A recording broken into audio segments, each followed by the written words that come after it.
সম্মানিত প্রিয় ভাইরা, আমি আল্লাহর কালাম থেকে আয়াতে কারিমা তেলাওয়াত করেছি।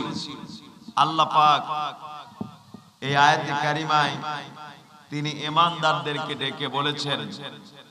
কাদেরকে? ঈমানদারদেরকে ডেকে বলতেছেন, ইয়া আইয়ুহাল্লাযীনা আমানু ইত্তাকুল্লাহ হাক্কা তুকাতিহি ওয়া লা তামুতুন্না ইল্লা ওয়া আনতুম মুসলিমুন। বলেন আল্লাহু আকবার, জোরে বলেন আল্লাহু আকবার। আল্লাহ পাক এখানে ঈমানদারদেরকে ডেকে বলছে, ওহে তোমরা যারা আল্লাহর প্রতি ঈমান এনেছো। আল্লাহ সেই সকল ঈমানদারদেরকে ডেকে বলতেছেন, ইত্তাকুল্লাহ, তোমরা আল্লাহকে ভয় করো। ভয় করতে হবে কারে? আরো জোরে বলেন কাকে? কিন্তু আসলে কি আমাদের দিলের মধ্যে আল্লাহর ভীতি আছে? কথা বলেন আছে? আল্লাহর ভয় ভীতি যদি আমাদের মধ্যে থাকতো তাহলে খাদ্যে ভেজাল হতো না, ঠিক কিনা বলেন? মানুষ হত্যা হতো না, ছগলখড়ি হতো না, পরের অন্যায় করতো না, নারী দর্শন করতো না, ইফটিজিং করতো না, এসিড নিক্ষেপ করতো না, সন্ত্রাসী করতো না, চাঁদাবাজি করতো না, জবরদখল করতো না, ঠিক কিনা বলেন? জোরে বলেন ঠিক কিনা? কারণ খোদার ভীতি না থাকার কারণে আজ এগুলোর সমাজে অহরহ চলছে, ঠিক কিনা বলেন? আমার বন্ধুগণ, আমরা নামে মাত্র মুসলমান, আমরা নামে মাত্র ঈমানদার, আমরা শুধু মুসলমানের ঘরে জন্ম নিয়েছি, জন্মসূত্রে আমরা মুসলমান, আর দাবিতে আমরা ঈমানদার, ঠিক কিনা বলে? জোরে বলেন ঠিক কিনা? আমরা জন্মসূত্রে মুসলমান আর দাবিতে ঈমানদার। আমার বন্ধুগণ, এই মুসলমানদের দেশে আজ লক্ষ্য করবেন, এই মুসলমানেরা মুসলমান হিসেবে দাবি করে অথচ 5 ওয়াক্ত নামাজ আদায় করে না, ঠিক কিনা বলেন? নামাজ পড়ে না, যত আকাম কুকাম নিয়ে ব্যস্ত, ঠিক কিনা বলেন? নামগুলো কত সুন্দর সুন্দর নাম আছে না ভাই? আব্দুল সালাম, রমজান আলী, বরকত আলী, তারপরে কি সুবহান আলী, শুকুর আলী, আব্দুল গফফার, আব্দুল জব্বার, কত সুন্দর সুন্দর নাম। কিন্তু দুঃখ লাগে, কষ্ট লাগে, এত সুন্দর নাম হওয়ার পরেও আমার দেশের সেই বরকতুল্লাহ, আব্দুল সালাম, আব্দুল গফফার, তারপরে রমজান আলী, যাই বলেন না কেন, নামাজও পড়ে না, রোজাও রাখে না, আল্লাহর ইবাদত করে না, ঠিক কিনা বলে? জোরে বলেন ঠিক কিনা? যত আকাম কুকাম নিয়ে ব্যস্ত, ঠিক কিনা বলে? জোরে বলেন ঠিক কিনা? এই হলো ঈমানদারদের বর্তমান কোয়ালিটি। আল্লাহর ভীতি নাই, আমরা ঈমান এনেছি, জন্মসূত্রে আমরা ঈমানদার, ঠিক কিনা বলে? কারণ আমাদের ঈমান আনতে গিয়ে তো নির্যাতন সহ্য করতে হয় না, ঈমান আনতে গিয়ে হাজার হাজার পথ অতিক্রম করতে হয় নাই, ঈমান আনতে গিয়ে জায়গা জমি বিসর্জন দিতে হয় নাই, ঈমান আনতে গিয়ে আমাদের শরীরে রক্ত দিতে হয় নাই, ঈমান আনতে গিয়ে বিবি বাল বাচ্চাকে এতিম করতে হয় নাই, ঠিক কিনা বলেন? জোরে বলেন ঠিক কিনা? আজ যদি হযরতে বিলালের মতো যদি নির্যাতন সহ্য করতে হতো তাহলে ঈমান কারে বলে, ঈমানের দরদ আমরা বুঝতাম, ঠিক কিনা বলে? আমার বন্ধুগণ, এই হাবশী গোলাম কালো কুৎসিত চেহারার মানুষ, বয়স সবেমাত্র 10 বছর, আমার আপনার প্রিয় হাবিবের আদর্শে মুগ্ধ হয়ে তিনি তাওহীদের কালেমা পড়ে ইসলাম কবুল করেছিলেন। বলেন সুবহানাল্লাহ। আমার বন্ধুগণ, এই 10 বছরের বিলাল ঈমান আনয়ন করলেন। আমার প্রিয় ভাইয়েরা, উমাইয়া বিন খলফের কীর্তদার ছিল, আর বিলাল দৈনন্দিন তার কণ্ঠকে উজাড় করে আল্লাহ নামের স্লোগান দিয়ে উদ্ভাসিত করতে। বলেন সুবহানাল্লাহ, সুবহানাল্লাহু আকবার। আমার বন্ধুগণ, বিলালের আল্লাহ নামের জিকিরের আওয়াজ উমাইয়া বিন খলব সহ্য করতে পারছে না। আমার খাবে, আমার পড়বে, আমার গোলাম হয়ে আল্লাহ নামের জিকির করবে, তাওহীদের আওয়াজ দিবে, এটা তো মেনে নেওয়া যায় না। আমার বন্ধুগণ, উমাইয়া বিন খলব চাচ্ছিল যে বিলালের কণ্ঠ দিয়ে লাত মানতের উজ্জা কবলের জিকির বের হবে। কার জিকির? লাত মানত উজ্জা হবল 14 গোষ্ঠী যত মূর্তি আছে, কিন্তু বিলাল আওয়াজ দিচ্ছে তাওহীদের আওয়াজ, কালেমার আওয়াজ, উলুহিয়াত রুবুবিয়াতের আওয়াজ। বলেন সুবহানাল্লাহ, জুরবান আল্লাহু আকবার। এই আওয়াজ উমাইয়া বিন খলব সহ্য করতে পারছে। আমার বন্ধুগণ, উমাইয়া বিন খলব একদিন বিলালকে কাছে ডাকলেন। ডাকার পরে বিলালকে বলছি, বিলাল রে, তোমার প্রতি কিন্তু আমার আলাদা দরদ আছে, মায়া মমতা আছে, তোমারে কিন্তু আমি বড় ভালোবাসি। বিলাল শোনো, এতদিন যা করেছো করেছো, আজ থেকে তোমারে আমি ভালোভাবে বলছি বিলাল, কোনদিন যেন তোমার কণ্ঠ দিয়ে আল্লাহ নামের জিকিরের আওয়াজ যেন বের না হয়। আমার বন্ধুগণ, বিলাল কি জবাবটা দিচ্ছে? ও ইসলামের দুশমনেরা, ও উমাইয়া বিন খলব, আমি তোমার গোলাম হতে পারি, এর মানে এই নয় যে আল্লাহ রাব্বুল আলামিন আমারে সৃষ্টি করেছেন সেই আল্লাহ তোমারেও পয়দা করেছে। সুবহানাল্লাহ পড়বেন না? সেই আল্লাহর গোলামি করব, এই পৃথিবীতে বিলালের আওয়াজকে বন্ধ করার মতো এই পৃথিবীতে কেউ নাই। বলেন সুবহানাল্লাহ। বিলাল এক সেকেন্ডের জন্য তাওহীদের আওয়াজ বন্ধ করবে না। বলেন আল্লাহু আকবার। বিলালের, ছোট্ট বিলালের হুঙ্কারের আওয়াজ শুনে উমাইয়া বিন খলব আশ্চর্য হয়ে পড়লেন।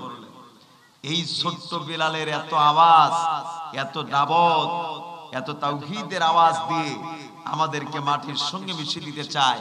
এই বিলালকে যদি এখন নির্যাতন না করা যায়, তাহলে আমাদের দ্বীন ধর্ম, আমাদের আভিজাত্য বংশ মর্যাদার উপর চুনকালি পড়ে যাবে। অতএব এই বিলালকে শায়েস্তা। আমার বন্ধুগণ, উমাইয়া বিন খলব বিলালকে নির্যাতন করার জন্য, বিলালকে শায়েস্তা করার জন্য ওই জামানার সবচাইতে বড় বড় সন্ত্রাসী ছেলেদেরকে ডেকে নিয়ে আসা হলো। সবচাইতে দুষ্ট ছেলেদেরকে ডেকে নিয়ে এসে তাদের হাতে বিলালকে তুলে দেওয়া হলো। আর বলা হলো, তোমরা বিলালকে যত পারো তত নির্যাতন চালাবে, ততক্ষণ পর্যন্ত যতক্ষণ না বিলাল তাওহীদের আওয়াজ বন্ধ না করবে, যতক্ষণ না বিলাল কালেমা না ছাড়বে, যতক্ষণ না বিলাল তাওহীদ না ছাড়বে, ততক্ষণ পর্যন্ত তোমরা বিলালকে নির্যাতন করবে। আমার বন্ধুগণ, এই দুষ্ট ছেলেরা, সন্ত্রাসী ছেলেরা বিলালের গলায় রশি বেঁধে বেঁধে মরুভূমি এলাকার দিকে টেনে নিয়ে যাচ্ছে। এবার মরুভূমি এলাকার দ্বার প্রান্তে দাঁড়িয়ে বিলালকে বলা হচ্ছে, বিলাল তুমি বুঝতে পেরেছো? ও বিলাল রে, তোমার এই উত্তপ্ত বালুর মধ্যে কষ্ট দেওয়া হবে, নির্যাতন করা হবে। যদি তুমি এখনো ঈমান ছেড়ে দাও, তাহলে এই নির্যাতন থেকে তোমার মুক্তি দেওয়া হবে। অতএব বিলাল সিদ্ধান্ত নাও, নির্যাতন ভোগ করবে নাকি ইসলাম ছেড়ে দিবে? আমার বন্ধুগণ, ঈমান রাখবে না নির্যাতন সহ্য করবে? বিলাল বলছে, ইসলামের দুশমনেরা, তোমরা কারে ভয় দেখাও? কারে তোমরা নির্যাতনের হুঁশিয়ারি পরোয়ানা দেখাতে চাও? যেই বিলাল ঈমান এনেছে তাওহীদের প্রতি, রিসালাতের প্রতি, রাসূলের প্রতি, যেই বিলাল ঈমান এসেছে আল্লাহর প্রতি, সেই বিলালে পৃথিবীতে কাউকে ভয় পায় না। শত নির্যাতন করে বিলালকে এক সেকেন্ডের জন্য তাওহীদের আওয়াজ থেকে দূরে সরাতে পারবে না। বলেন মারহাবা, জোরে বলেন মারহাবা। আমার প্রিয় বন্ধুগণ, এই আওয়াজ শুনে কাফের মুরতাদ বেঈমানের অবাক হয়ে পড়ল। বিলালের সাহসটা কি রে? 10 বছরের বিলাল কি হুঙ্কার দিচ্ছে। আমার বন্ধুগণ, বিলালের গলায় রশি বেঁধে উত্তপ্ত বালুকাময় ময়দানে টানা হেঁচড়া করা হচ্ছে। আমার বন্ধুগণ, তুমুল মাত্রায় নির্যাতন শুরু হয়ে গেল। বিলালের গলায় রশি বেঁধে বেঁধে এদিক ওদিক টানাটানি করে, উটের পিঠের পিছনে বেঁধে দেয়। মরুভূমি এলাকায় এরকম উত্তপ্ত বালুর মধ্যে টানা কাজটা করতে লাগলো। এক পর্যায়ে বিলালের শরীর দিয়ে ফোসকা পড়তে লাগলো। শুধু তাই নয়, এই ফোসকা গুলো গলে গলে বিলালের লোম কোষ দিয়ে রক্ত ফিনকার দিয়ে বের হতেছিল। এমনকি বিলালের শরীর থেকে গোশতগুলো খসে খসে পড়তেছিল। আর ইসলামের দুশমনেরা বিলালকে বলছে, বিলাল রে, এখনো যদি নির্যাতন থেকে বাঁচতে চাও তাহলে ইসলাম ছেড়ে দাও, কোরআন ছেড়ে দাও। আমার বন্ধুগণ, বিলালের শরীরটা রক্ত দিয়ে লালিমা হয়ে গেছে, তবুও বিলাল উচ্চারণ করে বলছে, বিলাল 1 সেকেন্ডের জন্য তাওহীদের আওয়াজ কখনো বন্ধ করবে না। আল্লাহু আকবার। এমনকি বিলালের বুকের উপর ভারী ধরনের পাথর তুলে দেওয়া হলো, শত নির্যাতন করে তাওহীদের আওয়াজ বন্ধ করাতে পারেন। আমার বন্ধুগণ, এই নির্যাতনের কঠিন মুহূর্তে ওই রাস্তা দিয়ে, ওই পথ দিয়ে যখন হযরত আবু বকর রাদিয়াল্লাহু তাআলা রওনা করেছিলেন, এমনটি সময় আবু বকর বিলালের নির্যাতনের দৃশ্য দেখে হাউমাউ করে কান্নাকাটি করতে লাগলেন। আবু বকরের চোখ দিয়ে পানি ঝরতে লাগলো, আর দুঃখ কষ্ট পেতে লাগলেন। আবু বকর দেরি করলেন না, সঙ্গে সঙ্গে উমাইয়া বিন খলফের দরবারে চলে গেলেন। হযরত আবু বকর উমাইয়া বিন খলফকে বললেন, ও উমাইয়া রে, তোমার দিলের মধ্যে কি কোনো দয়া নাই, কোনো মায়া নাই? এই ছোট্ট বিলাল না জানি এত বড় কি অপরাধ করেছে, যার কারণে অমানসিক অমানবিক তুমি নির্যাতন চালাচ্ছ। তোমার দিলের মধ্যে কি বিলালের প্রতি কোনো দরদ হয় না? আমার বন্ধুগণ, উমাইয়া বিন খলফ তখন আবু বকরকে বলছে, আবু বকর, হাবশী গোলাম বিলালের প্রতি যদি তোমার এত দরদ লাগে, এত যদি মায়া মমতা সৃষ্টি হয়, তাহলে আজ থেকে তুমি বিলালকে মুক্ত করে নিয়ে যাও। আমার বন্ধুগণ, হযরত আবু বকর সঙ্গে সঙ্গে উমাইয়া বিন খলফকে বললেন, উমাইয়া রে, বিলালকে মুক্ত করার জন্য তুমি কত টাকা পয়সা চাও? আমার ভাইয়েরা, আমার বন্ধুগণ, হযরত আবু বকর দ্বীনি ভাইকে মুক্ত করার জন্য, ইসলামের সৈনিককে মুক্ত করার জন্য কোনো আত্মীয় ছিল না, কিন্তু একটাই বড় যোগ সূত্র হলো হযরত বিলাল ঈমান এনেছে আল্লাহর প্রতি। হযরত বিলাল মুসলমান হয়েছে। আমার বন্ধুগণ, এক মুসলমান অপর মুসলমানের উপর কি ধরনের দরদ, তাই আবু বকরের, এই আবু বকরের চরিত্র থেকেই পাওয়া যায়, ঠিক কিনা বলে? সাহাবাদের চরিত্র থেকে পাওয়া যায় একে অপরের প্রতি কি দয়া, কি মায়া মমতা। আজ পৃথিবীর দিকে তাকান, মুসলমানদেরকে এই জমিন থেকে উৎখাত করতেছে, অথচ আমরা কত মুসলমান সেই তামসা দেখে উপহাস পর্যন্ত করি, ঠিক কিনা বলেন? জোরে বলেন ঠিক কিনা? কিন্তু আল্লাহ পাক কোরআনুল কারীমের মধ্যে বলেছেন, রাসূল বলেছেন, একজন মুসলমানকে নির্যাতন করা হওয়ার পরে অন্য মুসলমানের যদি দিল মন ওর প্রতি যদি মায়া মমতা সৃষ্টি না হয়, বুঝতে হবে ওর মধ্যে ঈমানের কোনো লেশ মাত্র কিছু নাই, ওর মধ্যে কোনো ঈমান নাই। আমার বন্ধুগণ, আজ মায়ানমারের মুসলমানদেরকে মায়ানমার সরকার, ওই সূচি, ওই কুখ্যাত শয়তান আজ মায়ানমারের মুসলমানদেরকে পিটায়া দেশ থেকে বিতাড়িত করলো। আমার দেশে আজ তাদেরকে জায়গা করে দেওয়া হয়েছে, ঠিক কিনা বলেন? জোরে বলেন ঠিক কিনা? ইদানিং চলছে আমাদের পার্শ্ববর্তী রাষ্ট্র হিন্দুস্তান, ঠিক কিনা বলেন? যে রাষ্ট্রকে আমরা প্রতিবেশী রাষ্ট্র মনে করি, যে রাষ্ট্রকে আমরা বন্ধুত্ব মনে করি, কিন্তু আজ ইন্ডিয়ার অবস্থা দেখেন। ওই সান্ডাল মোদি সরকার আজ মুসলমানদের রক্ত নিয়ে হোলি খেলা শুরু করেছে। আজ মুসলমানদেরকে আগুন ধরিয়ে পুড়িয়ে সরকার করা হচ্ছে, মসজিদে আগুন লাগিয়ে মুসলমানদেরকে নিধন করছে।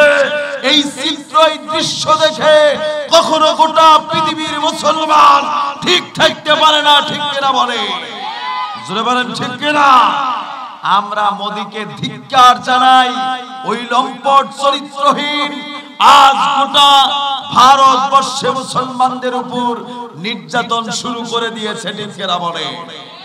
আজ জুমার দিনে গোটা বাংলাদেশের শহর বন্দর, আনাচে কানাচে, রাজধানী থেকে শুরু করে গোটা বাংলাদেশ আজ মিছিল মিশন দিয়ে কাঁপিয়ে দিয়েছে। মোদী সরকারকে জানিয়ে দিয়েছে বাংলাদেশের তাওহীদি মুসলমানেরা মোদীকে ভালোবাসে না, ঘৃণা করে, ঠিক কিনা বলে? জোরে বলেন ঠিক কিনা? আমার বন্ধুগণ, আমার প্রিয় ভাইরা, 1992 সনে বাবরি মসজিদ ভাঙ্গার চক্রান্ত করেছিল। এই বাবরি মসজিদ যার চক্রান্তে ভাঙ্গার জন্য পরিকল্পনা করেছিল, আমার বন্ধুগণ, এই ব্যক্তি 2005 সালে তাওহীদের কালেমা পড়ে ইসলাম কবুল করেছেন।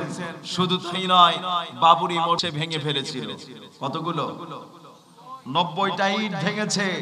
মুসলমান হওয়ার পরে তিনি শপথ গ্রহণ করেছেন যে আমি বাবরি মসজিদের 90টা ইট ভেঙে দিয়েছি, আমি ইসলাম কবুল করেছি।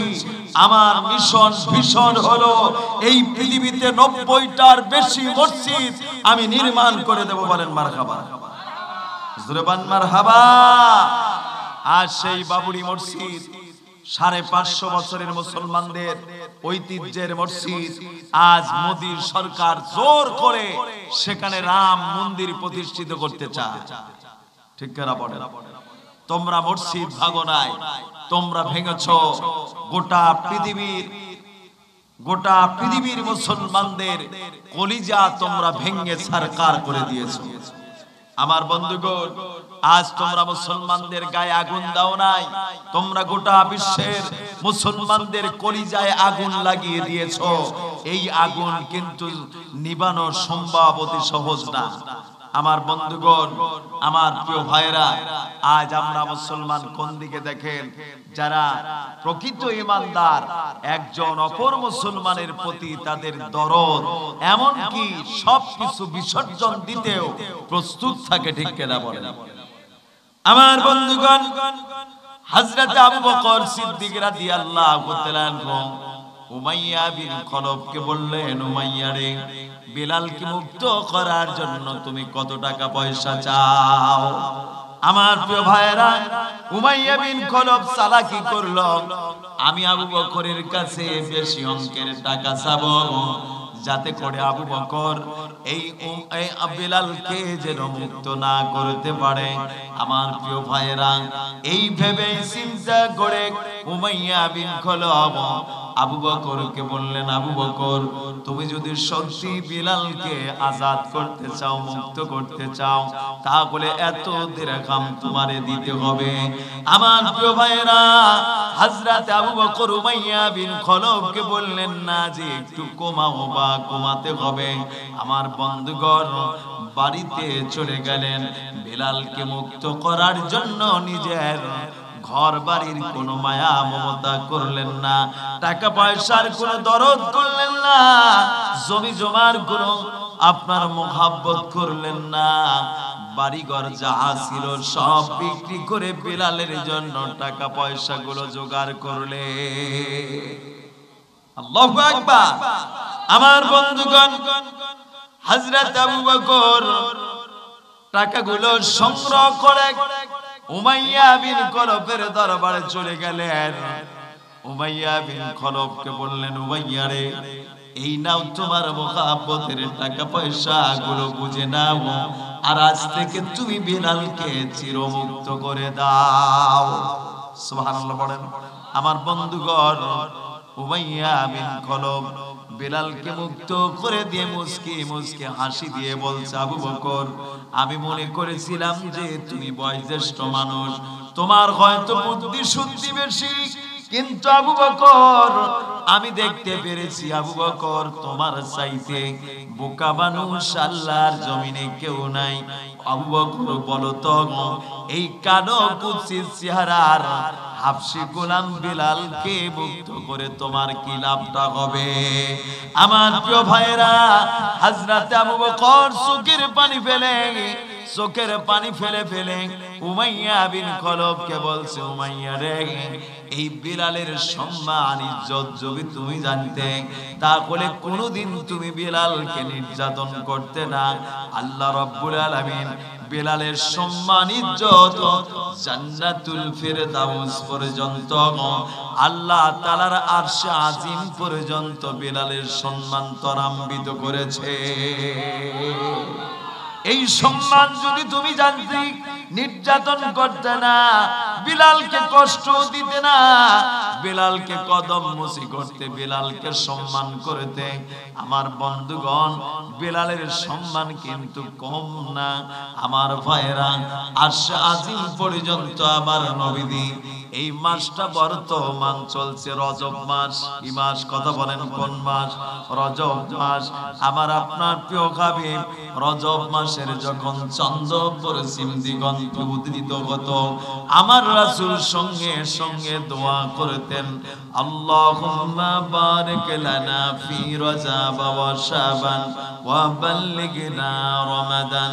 বলেন আল্লাহু আকবার, সুবহানাল্লাহু আকবার।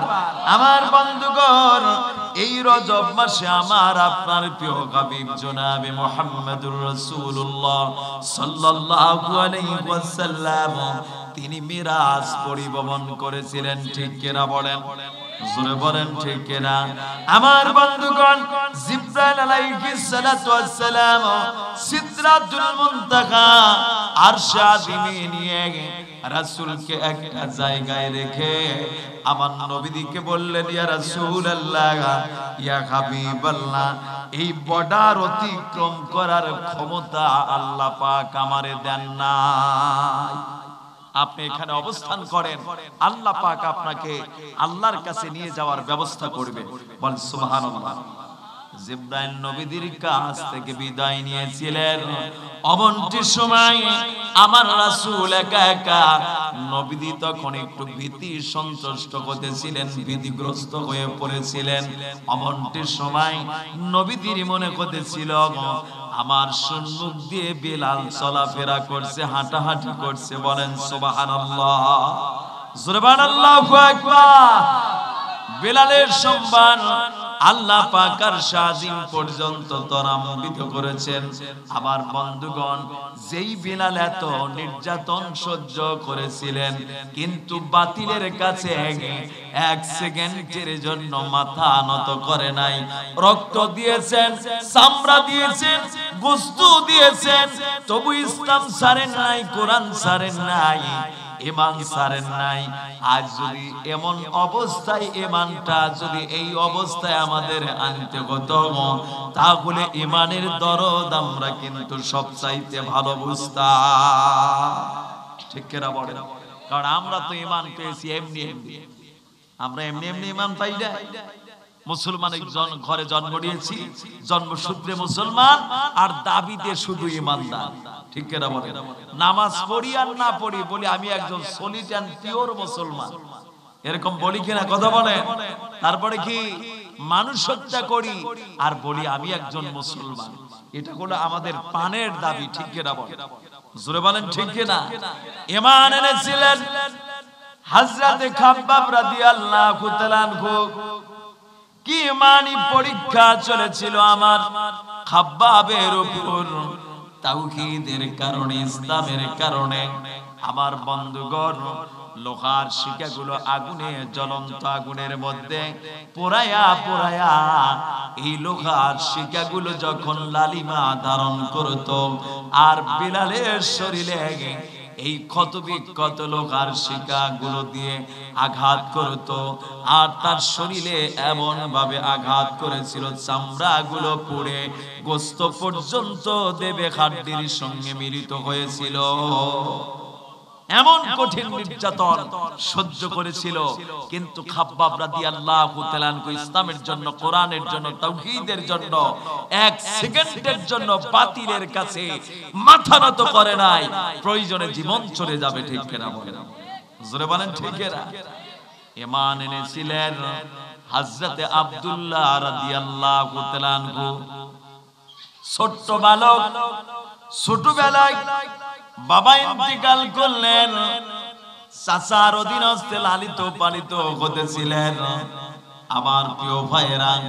কিন্তু আব্দুল্লাহ আমার আপনার প্রিয় হাবিব জনাবে মুহাম্মদুর রাসূলুল্লাহ সাল্লাল্লাহু আলাইহি ওয়াসাল্লামের আদর্শে অনুপ্রাণিত হয়ে এত মুগ্ধ হয়ে পড়েছিলেন, তার মনটা বলছে আমি রাসূলের প্রতি ঈমান আনয়ন করব, কিন্তু চাচার অনুমতির প্রয়োজন। বলেন সুবহানাল্লাহ। আমি তো চাচার অধীনস্থে লালিত পালিত হতেছি। হঠাৎ করে একদিন আব্দুল্লাহ চাচাদিকে ডেকে বলছো, চাচাজি বলেন তো আব্দুল্লাহর পোলা মুহাম্মদ তিনি সন্তান কেমন মানুষ? সুবহানাল্লাহ পড়েন। মুহাম্মদ সাল্লাল্লাহু আলাইহি সাল্লাম কেমন মানুষ? চাচাজি বললেন, ভাতিজা হঠাৎ করে এই প্রশ্ন কেন? বলছে চাচা আমার বড় ইচ্ছে হচ্ছে মুহাম্মদ সাল্লাল্লাহু আলাইহি সাল্লামকে জানার সম্পর্কে। চাচা বলো তো মুহাম্মদ সাল্লাল্লাহু আলাইহি সাল্লাম কেমন মানুষ? চাচাজি বললেন, ভাতিজা এই পৃথিবীতে মুহাম্মাদের চাইতে শ্রেষ্ঠতম মানুষ আল্লাহর জমিনে কেউ নাই। সুবহানাল্লাহ পড়বেন। জোরে বলেন আল্লাহু আকবার। আরো জোরে বলেন আল্লাহু আকবার। আমার প্রিয় ভাইরা, আবু জেহেল, আবু লাহাব, উতবা, সাইবা প্রমুখ জনগোষ্ঠী তারা আমার রাসূলের বিরোধিতা করেছিল কিনা? কথা বলেন, করেছিল কিনা? কিন্তু আমার নবীকে এক সময় সবচাইতে তারা বেশি ভালোবেসেছিল। বেশি ভালোবেসেছিল কারা? আবু জেহেলের গোষ্ঠীরা আমার আপনার প্রিয় হাবিবের আদর্শ, কথাবার্তা, চাই চলন, পরিমার্জিত নৈতিকতা, আমানতদার সব কিছু দেখে আবু জেহেলের গোষ্ঠীরা এত খুশি হয়ে পড়েছিল, যার কারণে তারা না বলে পারছিল না। আমার আপনার প্রিয় হাবিবকে কাছে ডেকে আদর করে মাথায় হাত বুলাইয়া বলেছিল, মুহাম্মদ আমরা না বলে পারছি না, তুমি এই জামানার একজন আদর্শ সন্তান। সুবহানাল্লাহ পড়বেন না? জোরে বলেন আল্লাহু আকবার। নবীদের বয়স তখন কত বছর? সবে মাত্র 10 বছর। কয় বছর? শুধু আদর্শ সন্তানই বলেন নাই, আবু জেহেলের গোষ্ঠীরা পার্লামেন্টের সিদ্ধান্ত অনুযায়ী আলামিন খেতাব কারে দেওয়া যায় এই নির্বাচিত একটা বাহিনী তৈরি করেছিলেন, নির্বাচন কমিটি তৈরি করেছিলেন। তাদের দায়িত্ব হলো আলামিন খেতাব পাওয়ার মতো যোগ্য ব্যক্তিকে বেছে বের করা। এই বাছাই কমিটি আরব ভূখণ্ডের মধ্যে খুঁজে খুঁজে দেখলো একজন মানুষকেও আলামিন খেতাব দেওয়ার মতো যোগ্য ব্যক্তিকে কাউরে পাওয়া যায় না। একমাত্র আলামিন খেতাব যদি পেতে পারে তাহলে এতিম সন্তান মুহাম্মদ ছাড়া কেউ না। সুবহানাল্লাহ পড়বেন না? জোরে বলেন আল্লাহু আকবার। আমার বন্ধুগণ, তাহলে আবু জেহেলের গোষ্ঠীরা আমার নবীকে এত ভালোবেসেছিল, যার কারণে তারা আদর্শ সন্তানি বলে কিন্তু হন নাই।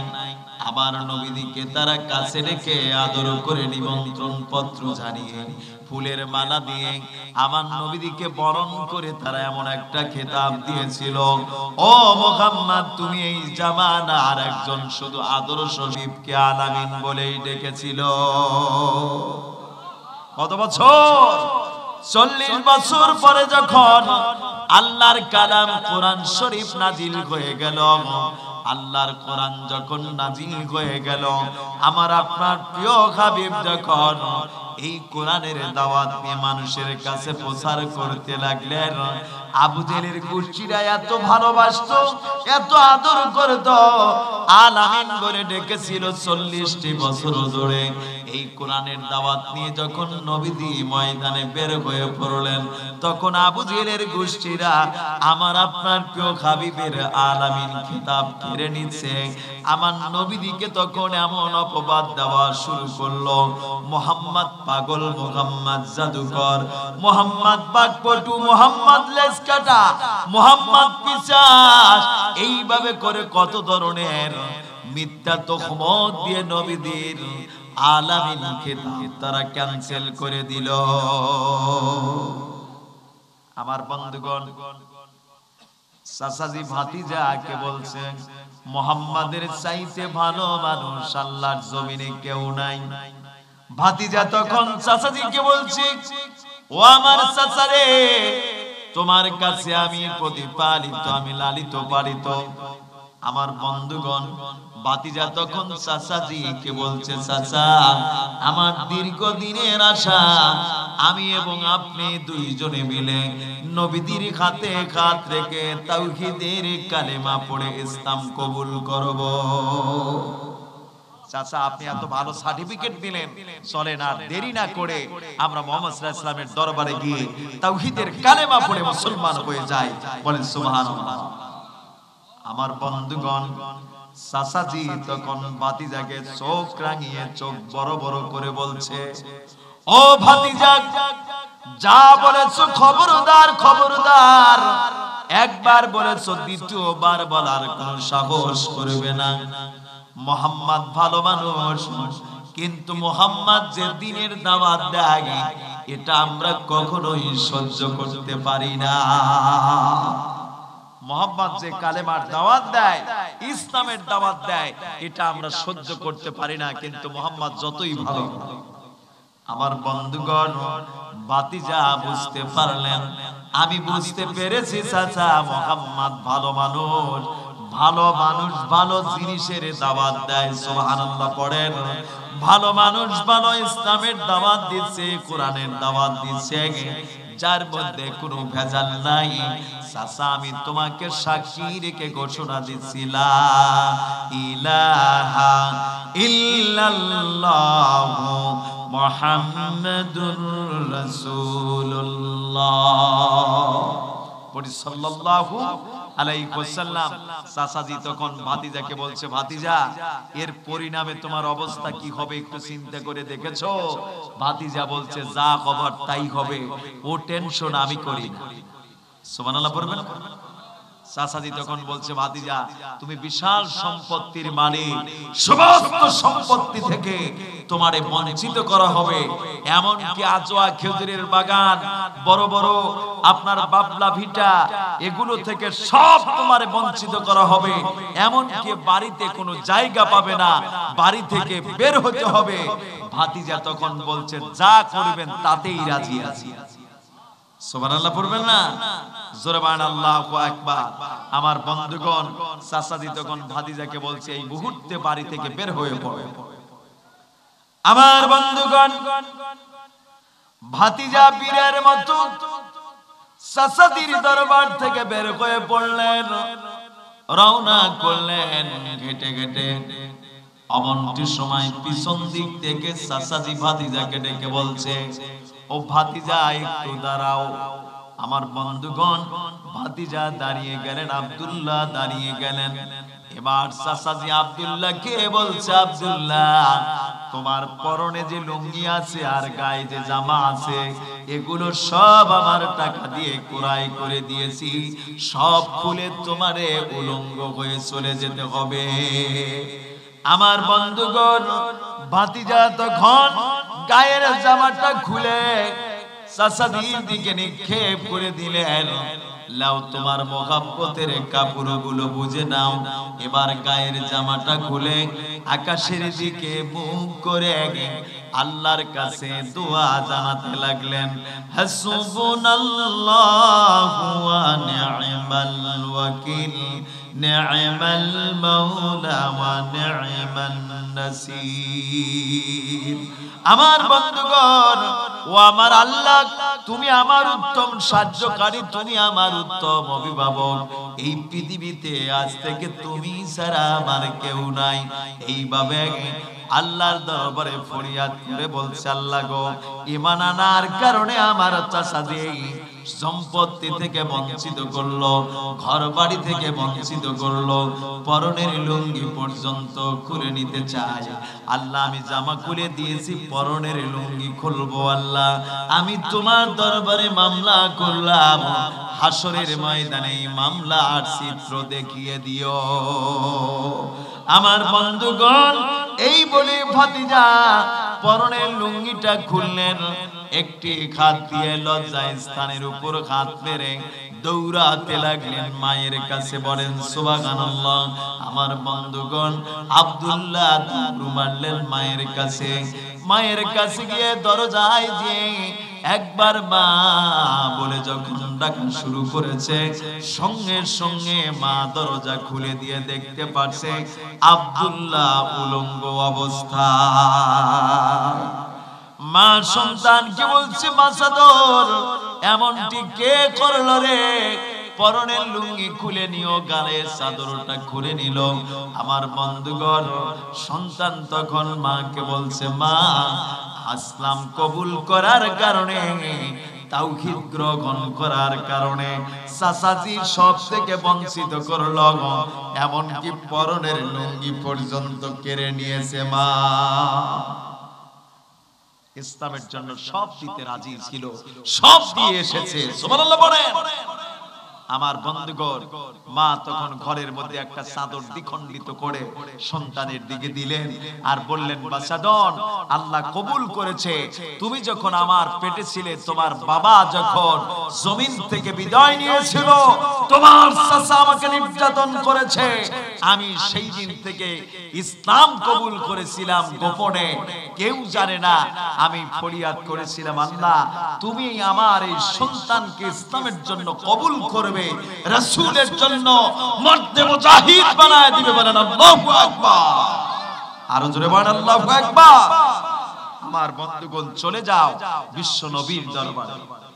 আমার বন্ধুগণ, আব্দুল্লাহ মায়ের দেওয়া দুটি অংশ কাপড় একটা পরনে দিলেন আর একটা গায়ের উপর দিয়ে রওনা করলেন আমার আপনার বিশ্ব নবীর কদম মোবারকে। বলেন সুবহানাল্লাহ।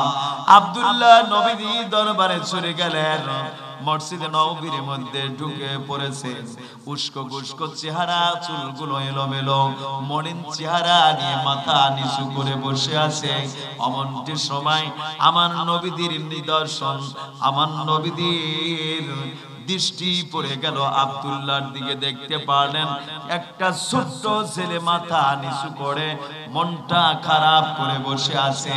আবার নবীজি বক্তব্য সঙ্গে সঙ্গে বন্ধ করে দিয়ে এই সন্তানের কাছে আসলেন আর বললেন, বাসাদর, তোমার এত বড় মনের মধ্যে কি এত ক্ষোভ, কি এত দুঃখ, কি এত বেদনা, তোমারে কে কষ্ট দেয়? তুমি একটু বলো, তোমার মনের মধ্যে কি কষ্ট আছে?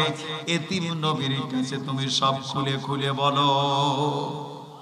আমার বন্ধুগণ, আব্দুল্লাহ তখন নবীকে বললেন, ইয়া রাসূলুল্লাহ, ইয়া হাবিবাল্লাহ, আমি কম সম্পত্তির মালিক ছিলাম না, বিশাল সম্পত্তির মালিক ছিলাম, জায়গা জমির মালিক ছিলাম, অট্টালিকার মালিক ছিলাম, অনেক বাগানের মালিক ছিলাম।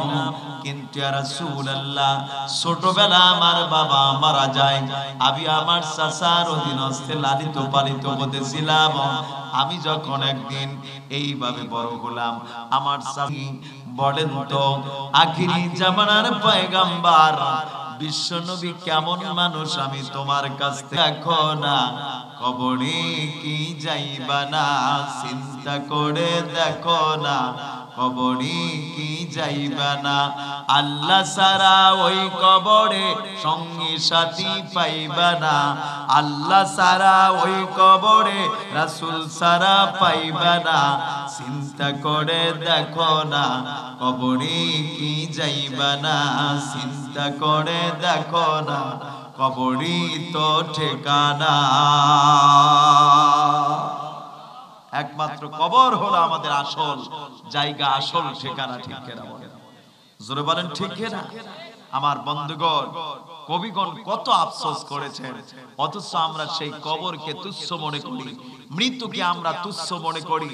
আসার একটা সিরিয়াল আছে, যাওয়ার কিন্তু কোনো সিরিয়াল নাই। নাকি সিরিয়াল আছে? যাওয়ার কোনো সিরিয়াল নাই। বাবার আগে সন্তান আগে চলে যাচ্ছে কবরে, সন্তানের আগে নাতি আগে কবরে যাচ্ছে। এরকম অবস্থা হচ্ছে কিনা কথা বলেন? এই জন্য রাসূলুল্লাহ সাল্লাল্লাহু আলাইহি ওয়াসাল্লাম বলেছেন, তোমরা মরার আগেই তোমরা সব সামানা গ্রহণ করে নাও। সামানা ঠিক করো, কবরের সামানা তোমরা ঠিক করো, কবরের আমলগুলো তোমরা ঠিক করো আমার বন্ধুগণ। কারণ কবর হলো ভয়ঙ্কর জায়গা। কবর কি? কবর হলো ভয়ঙ্কর জায়গা এই পৃথিবীতে। তাহলে আমরা সকলেই মুসলমান হিসেবে দাবি করি। আল্লাহ পাক বলছে তোমরা মুসলমান না হয়ে কবরে এসো না, অথচ আমরা সকলেই মুসলমান হিসেবে দাবি করি। এখানে বিভিন্ন দলীয় মানুষ আছে কিনা কথা বলেন? আমার দেশে আওয়ামী লীগ আছে কিনা, বিএমপি আছে কিনা, এরশাদ চাচার লোক আছে কিনা, পীর সাহেবগণ আছে কিনা, জামাতে ইসলাম আছে কিনা? তাহলে সব ধরনের মানুষ আমরা বাংলাদেশে বসবাস করছি, আমরা সকলেই মুসলমানের সন্তান এবং মুসলমান হিসেবে আমরা দাবি করি। ঠিক কিনা বলেন?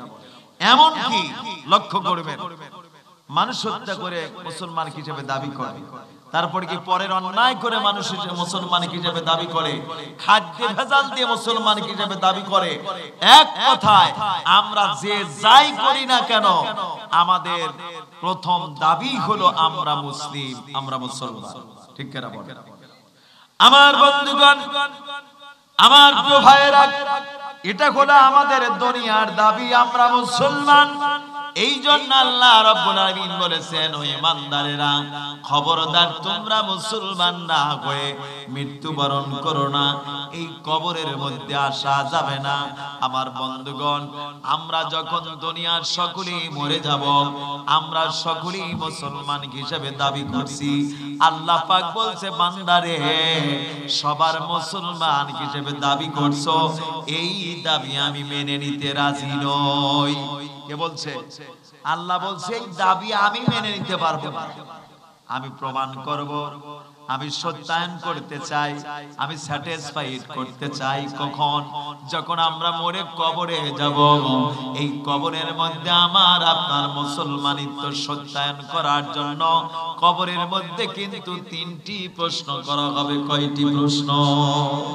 কথা বলেন, কয়টি প্রশ্ন? তিনটি প্রশ্ন। তিন প্রশ্ন কিন্তু আমরা সকলেই জানি। ঠিক না বলেন? নামাজ পড়ি আর না পড়ি তিন প্রশ্ন জানি। আবার এমনও মানুষ আছে তিন প্রশ্ন মুখস্থ করার জন্য ব্যাকুল হয়ে যায়। আমার প্রিয় ভাইয়েরা, আমি দিনাজপুরে মাহফিল করতে গিয়েছিলাম। দিনাজপুর নান্দাইল কামিল মাদ্রাসায় মাহফিল হলো। রাত্রিতে ওখানকার মুফাসসির আল্লামা রুহুল আমিন সাহেব, ওনার ওখানে আমি রাত্রি যাপন করলাম। উনি আমারে একটা তথ্য দিলেন, মাওলানা আপনি তো বিভিন্ন জায়গায় নসিহত করেন, একটা গল্প শোনেন। আমাদের এলাকায় একজন ব্যাংকার ছিল, ব্যাংকে চাকরি করত, রিটায়ার্ড হয়েছে। হঠাৎ করে একদিন সকালবেলা আমার কাছে এসে বলছে, হুজুর আমার বড় ভয় লাগছে, আমি বুড়ো হয়েছি, আমি ব্যাংকে চাকরি করেছি, রিটায়ারমেন্ট হয়েছি, না জানি কখন আজরাইল আমার জানটা কেড়ে নিয়ে যায়। আমি শুনেছি কবরের মধ্যে নাকি তিনটি প্রশ্ন করা হবে, আর এই তিনটি প্রশ্নের যদি জবাব দেওয়া যায় তাহলে নাকি কবরখানা রিয়াজুল জান্নাতের বাগান হয়ে যাবে। হুজুর মেহেরবানি করে আমার এই তিনটা প্রশ্ন মুখস্থ করে দেন। ইমাম সাহেব তখন বাবাদিকে বলছেন, বাবাদি আপনি বলেন তো আপনি কি ফজরের নামাজ পড়েছেন? ব্যাংকার কথা বলে না। ইমাম সাহেব আবার জিজ্ঞাসা করলেন, আপনি কি ফজরের নামাজ পড়েছেন? ব্যাংকার সাহেব কথা বলেন না। কিছুক্ষণ পরে ব্যাংকার ইমাম সাহেবকে বলছে, হুজুর আমার জীবনের অধিকাংশ সময় আমি নামাজ পড়ি না। আমি কি করতাম না? নামাজ পড়তাম না।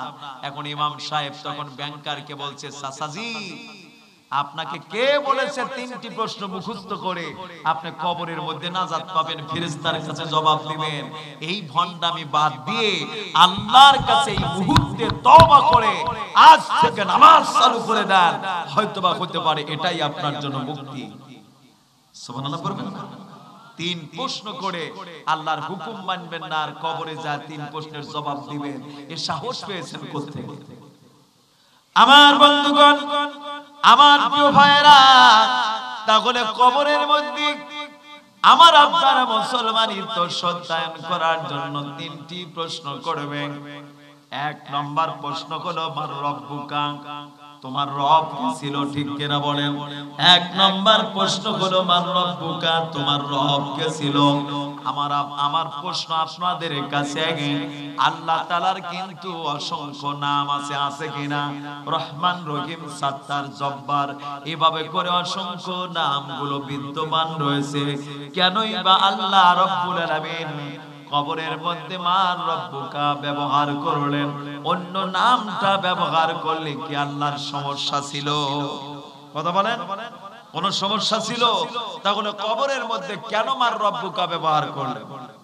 আমার বন্ধুগণ, এই পৃথিবীর সমস্ত তাফসীর বিশারদগণ, তাফসীর কারকগণ একই বর্ণনায় উপনীত হয়েছেন। সকলেই এক কথাই বলেছেন, আমার বন্ধুগণ, এই জন্য কবরের মধ্যে মার রব্বুকা ব্যবহার করেছেন। আমরা কিন্তু সকলেই রূহের জগতে ছিলাম। কোথায় ছিলাম? আমরা রূহের জগতে ছিলাম। আল্লাহ পাক দুনিয়ার সমস্ত রূহদেরকে এক জায়গায় করে আল্লাহ পাক রূহদেরকে ডেকে বললেন রবের সঙ্গে পরিচয় করার জন্য। রবের সঙ্গে পরিচয় করায়া দিয়ে বলতেছেন, আলাস্তু বিরব্বিকুম, আমি কি তোমাদের প্রভু নহে? রূহের জগতে আল্লাহ পাক অর্ডার করলেন, আমরা সেখানে ঘোষণা দিয়েছিলাম, ক্বালু বালা, আপনি আমাদের রব, আপনিই আমাদের সব। সুবহানাল্লাহ পড়বেন না? তাহলে রূহের জগতে সমস্ত রূহের সঙ্গে রবের পরিচয় হয়ে গেল, রবের সঙ্গে পরিচিতি লাভ করলো। আমার বন্ধুগণ, সেই রবকে যেন আমরা ভুলে না যাই, যার কারণে আল্লাহ পাক যখন আমাদেরকে দুনিয়াতে প্রেরণ করলেন, দুনিয়ার জগতে আমরা যেন রবকে না ভুলে যাই, এই জন্য আল্লাহ পাক এমন একটা কিতাব দিয়েছেন, নাম কি? কথা বলেন, নাম কি? আমার বন্ধুগণ, এই কোরআনের মধ্যে 1 নয় 2 নয় 778 জায়গায় রব উল্লেখ রয়েছে। আল্লাহু আকবার। কত জায়গায় কত জায়গায় কথা বলেন? 778 জায়গায় রব উল্লেখ রয়েছে। আমার বন্ধুগণ, রবের ভোজনা করার জন্য, রবের সঙ্গে বন্ধুত্ব করার জন্য আল্লাহ পাক অসংখ্য জায়গায় রব ব্যবহার করেছেন। বান্দাকে বুঝতে হবে, যত জায়গায় রব শব্দ ব্যবহার করা হয়েছে, তত জায়গায় রবের আনুগত্যের বিধানকে ব্যক্তি, পরিবার, সমাজ, রাষ্ট্রে মোকাম্মেল করার জন্য আল্লাহ পাক বিধান করে দিয়েছে। রবের কিন্তু অনেকগুলো অর্থ আছে। আমার বন্ধুগণ, আমি সেদিকে যাব না। আমার প্রিয় ভাইরা, আমরা যখন নামাজ পড়তে যাই একটু লক্ষ্য করবেন, বান্দা যখন আল্লাহর গোলামি করতে যায় তখনই কিন্তু রবের নামগুলো চলে আসে। আসে কিনা? আমরা যখন মসজিদে নামাজ পড়তে যাই কার আনুগত্য করতে যাই? কথা বলেন। আমরা যখন মসজিদে নামাজ পড়তে যাইলেন ফোর্সের মতো ইমাম সাহেবের পিছনে আমরা কাতার বন্দী হয়ে দাঁড়িয়ে যাই। আমার প্রিয় ভাইরা লক্ষ্য করবেন, ইমাম সাহেব এই কুরআনুল কারীমের এমন একটা কিতাব, এমন একটা সূরা তেলাওয়াত করেন, এই সূরাটির নাম কি বলা যাবে? কথা বলেন, বলা যাবে? এই সূরাটির নাম হলো সূরাতুল ফাতিহা। ফাতিহাতুল কিতাব উম্মুল কুরআন। এই সূরা ফাতিহার কিন্তু তাফসিরে জালালাইন, তাফসিরে বাইজাবি, কাশাফের মধ্যে কোন জায়গায় 29টি, কোন জায়গায় 28টি নামে এইভাবে প্রয়োগ করা হয়েছে। আমার বন্ধে রেখে কোন নামাজ হতে পারে না। সূরা ফাতিহা ব্যতিরেকে নামাজ হতে পারে না। সমস্ত নামাজের জন্য সূরা ফাতিহা কম্পালসারি করে দিলেন। আর সূরা ফাতিহা হলো 30 পারা কুরআনুল কারীমের সামারি শোন। সূরা ফাতিহা হলো 30 পারা কোরআনের সারমর্ম। আমার বন্ধুগণ, এই জন্য সূরা ফাতিহা সমস্ত নামাজের জন্য মধ্যে বাধ্যতামূলক করে দিয়েছে। আমার প্রিয় ভাইরা, ইমাম সাহেব যখন নামাজ শুরু করে দেন, আল্লাহু আকবার বলে যখন হাত বেঁধে ফেলে, আমরা ইমাম সাহেবের পিছনে আমরাও কিন্তু আল্লাহু আকবার বলে হাত বেঁধে ফেলি। ঠিক কিনা বলেন? জোরে বলেন, ঠিক কিনা? ইমাম সাহেব কোরআনের সূরাতুল ফাতিহা যখন তেলাওয়াত করে, একটু লক্ষ্য করবেন, আলহামদুলিল্লাহি রাব্বিল আলামিন। এখানে রব উল্লেখ আছে কিনা? কথা বলেন, আছে কিনা? তার মানে আনুগত্য কার হচ্ছে? কথা বলেন, কার আনুগত্য? আমার বন্ধুগণ, এই সূরা ফাতিহা তেলাওয়াত করার পরে অন্য একটা সূরা তেলাওয়াত করে যখন রুকুতে চলে যাই, এমন একটা শব্দ আমরা তেলাওয়াত করি। আমার বন্ধুগণ, আমরা সকলেই নামাজের মধ্যে রুকুর মধ্যে পড়ে থাকি সুবহানা রাব্বিয়াল আযীম। সুবহানা। এখানে রব উল্লেখ আছে কিনা? কথা বলেন, আছে কিনা? আনুগত্য কার হচ্ছে?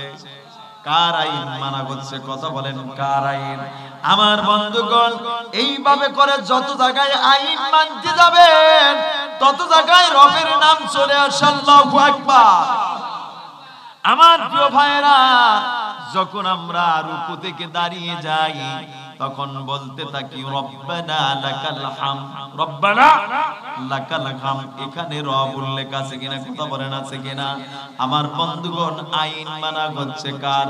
আমরা বারবার আল্লাহকে বলছি, আল্লাহ পৃথিবীর কারো আইন মানি না, তোমার আইন ফলো করছি। সুবহানাল্লাহ পড়েন। এবার যখন আমরা কপাল মেরে মেরে সিজদায় চলে যাই, তখন বলতে থাকি সুবহানা রাব্বিয়াল, জোরে বলেন, সুবহানা রাব্বিয়াল আলা। এখানে রব উল্লেখ আছে কিনা? কথা বলেন, আছে কিনা? আমার বন্ধুগণ, এই কোরআনের মধ্যে আমার নবীজি যখন হেরা গুহায় ধ্যানমগ্ন অবস্থায় ছিলেন, আমার নবীজিকে বলা হচ্ছে মুহাম্মদ জিবরাইল এসে নবীজিকে বললেন, ইকরা বিসমি রাব্বিকাল্লাযী। এখানে রব উল্লেখ আছে কিনা? কথা বলেন, আছে কিনা? কোরআনুল কারীমের মধ্যে দেখবেন সূরাতুল কুরাইশের মধ্যে ঘোষণা দেওয়া হয়েছে, ফালইয়াবুদু রাব্ব হাযাল বাইত আল্লাযী আত'আমাহুম মিন জু'ইন ওয়া আমানাহুম মিন খাউফ। এখানে রব উল্লেখ আছে কিনা? কথা বলেন, আছে কিনা? কুল আউযু বিরাব্বিল ফালাক, কুল আউযু বিরাব্বিন নাস। এভাবে করে অসংখ্য জায়গায় রব উল্লেখ রয়েছে। আমার বন্ধুগণ, তার মানে গুলো আমরা রবের আইন মানছি, যার কারণে এইভাবে নামাজের মধ্যে যেভাবে আমরা রবের আনুগত্য করলাম, রবের আইনকে ফলো করলাম। নবীজি বলেছেন, আল্লাহ পাক বলেছেন, বান্দারে মসজিদের মধ্যে যেভাবে আমার আইন ফলো করলে, এইভাবে যদি তোমার অফিস আদালত বলো, তোমার বাড়ি বলো, আর যেখানেই বলো, রবের আনুগত্য তোমাকে করতে হবে। তাহলে এই জন্য কবরের সর্বপ্রথম প্রশ্ন হলো, মান রব্বুকা, তোমার রব কে ছিল? আমার বন্ধুগণ, রবের আনুগত্য দুনিয়াতে যদি ঠিক থাকে তাহলে কবরেও অ্যানসার ঠিক হবে, ঠিক কিনা বলেন? জোরে বলেন ঠিক কিনা? আমার বন্ধুগণ, অথচ আমরা এই কোরআনকে, রবকে মানি আমরা তিন জায়গায়। কয় জায়গায়? রবকে শুধু আমরা তিন জায়গায় মানি রে ভাই। এক নাম্বার হলো মসজিদে রবের আইন মানি, দুই নাম্বার মাদ্রাসায় রবের আইন মানি, আর তিন নাম্বার মক্তবে আমরা রবের আইন মানি, ঠিক কিনা বলেন? আর বাকি যত জায়গা আছে আমরা রবের আইন মানতে চাই না, সত্য কিনা বলেন? রবের আইন শুধু আমরা এই তিন জায়গায় সীমাবদ্ধ রেখেছি, কিন্তু আমরা যখন অফিস আদালতে চলে যাই তখন কিন্তু আর রবের আইন মানতে চাই না, ঠিক কিনা বলেন? জোরে বলেন ঠিক কিনা? কৃষক তিন জায়গায় আইন মানতে চায়, জমিতে যখন কান্দা কাটতে যায় তখন আর রবের আইন মানতে চায় না। কোদাল একটু বাজাতে হবে না কমাতে হবে, এই সকনার হিসাব থাকে না, ঠিক কিনা বলেন? জোরে বলেন ঠিক কিনা? অফিস আদালতে যায় অনেকে ঘুষের টাকা নেওয়ার জন্য ডয়ের খুলে বসে থাকে, এরকম মক্কেল আছে কিনা? কথা বলেন আছে কিনা? অথচ নামাজও পড়ে, রোজাও রাখে, নামাজও পড়ে রোজাও রাখে, ঘুষের টাকা নেওয়ার জন্য ডয়ের খুলে বসে থাকে। মক্কেল যখন এসে বলে, জাহাপনা তোমার মাল পানি তো সব নিয়ে এসেছি, বলছে বেয়াদব তুমি কি জানো না আমি তো নামাজি, আমি তো রোজাদার, এই টাকা হাত দিয়ে নাড়া যাবে না, ওই দেখো ডয়ের খোলা আছে, ডয়ের মধ্যে রেখে যাও। মক্কেল যখন ডয়ের মধ্যে টাকা রেখে যায়, কত বড় নামাজি আর কত বড় রোজাদার, ও তখন সুবহানাল্লাহ পড়ে, কয় সুবহানাল্লাহ সুবহানাল্লাহ, ও টাকা রাখে ডয়েরে, ও সুবহানাল্লাহ জিকির শুরু করে দেয়। আল্লাহ কয় আয়, তুই কত বড় রোজাদার আর কত বড় নামাজি, কবরে আয়, তোরে বল শুটিং করে আগে জাহান্নামে পাঠাবে। যেই নামাজ তোকে ঘুষ বন্ধ করতে পারলো না, যেই রোজা তোরে ঘুষ বন্ধ করতে পারলো না, তুই কত নম্বরের নামাজি রে আর কত নম্বরের রোজাদার? ওয়ামাকারু ওয়ামাকারুল্লাহ আল্লাহু খায়রুল মাকিরিন। জোরে বলেন ঠিক কিনা? আমার বন্ধুগণ, তাহলে কোরআনের আপনার কবরের প্রথম প্রশ্ন মার রব্বুকা। আমার বন্ধুগণ, আমরা যদি দুনিয়ার জীবনটা যদি সাজায়া নেই রবের আনুগত্যের বিধান দ্বারা, রবের আইনের বিধান দ্বারা যদি জীবনটা সাজায়া নেই, কবরের মধ্যে যখন চলে যাব, আমার বন্ধুগণ, আমার আপনার জবান দিয়ে বের হবে, আমার রব হলো আল্লাহ। আমার রব কে? আল্লাহ আমার রব, এই রবই আমার সব। একটু আওয়াজ দিয়ে, আল্লাহ আমার রব, এই রবই আমার সব। দমে দমে তনু মনে তারি অনুভব। আল্লাহ আমার রব, এই রবই আমার সব। আল্লাহ আমার রব, এই রবই আমার সব। আল কোরআনের পথ, এই পথই আসল পথ। জোরে, আল কোরআনের পথ, এই পথই আসল পথ। অন্য পথে অন্য মতে নেই যে রঘবাদ। আল কোরআনের পথ, এই মুক্তি পাওয়ার পথ। আল কোরআনের পথ, এই সফলতার পথ। আল কোরআনের পথ, এই বিজয় হওয়ার পথ। আল কোরআনের পথ, এই শান্তি পাওয়ার পথ। আল কোরআনের পথ, এই জান্নাত পাওয়ার পথ। আমার বন্ধুগণ, তাহলে কবরের প্রথম প্রশ্ন হলো মার রব্বুকা, তোমার রব কে ছিল? আমার বন্ধুগণ, আমার আপনার জবান দ্বারা বের হয়ে যাবে আমার রব হলো আল্লাহ। আর যদি আনুগত্য যদি ঠিক না থাকে, রবের আনুগত্যের বিধান দ্বারা যদি জীবনটা সাজাতে না পারেন, তাহলে কবরের মধ্যে কিচ্ছু জবাব আসবে না, খালি বলবে কি কিচ্ছু জানি না, কিচ্ছু জানি না। ঠিক কিনা বলেন? জোরে বলেন ঠিক কিনা? এখন আসুন কবরের দ্বিতীয় নাম্বার প্রশ্ন, মা দিনুকা, তোমার দিন কি ছিল? তোমার দিন কি ছিল? আমাদের দিনের নাম কি? কথা বলেন, আমাদের দিনের নাম কি? পৃথিবীতে দিন কয়টা? একটা। পৃথিবীতে ধর্ম কয়টা? একটা। কিন্তু পৃথিবীতে ধর্ম আছে কতগুলো? কথা বলেন, কথা বলেন। একমাত্র ধর্ম হলো ইন্নাদ দীনা ইনদাল্লাহিল ইসলাম। ইসলাম হলো একমাত্র ধর্ম, আর বাকি যত ধর্ম আছে সব মানুষের বানানো, সব হলো ভুয়া, সব হলো ভুয়া, সব হলো মিথ্যা। ঠিক কিনা বলেন? জোরে বলেন ঠিক কিনা? তাহলে একমাত্র ধর্ম হলো ইসলাম, আর পৃথিবীতে যত ধর্ম আছে সব হলো মিথ্যা ধর্ম, মানুষের বানানো ধর্ম। ঠিক কিনা বলেন? জোরে বলেন ঠিক কিনা? আমার বন্ধুগণ, পৃথিবীতে এত ধর্ম বিরাজমান করছে, সেই দিনের দাওয়াত, কত ধরনের দিনের দাওয়াত, কালমার্সের দিনের দাওয়াত, লেনিন এর দিনের দাওয়াত, মাল সেতুং এর দিনের দাওয়াত, শয়তানের দিনের দাওয়াত, কত যে দাওয়াত চলছে। ঠিক কিনা বলেন? কথা বলেন ঠিক কিনা?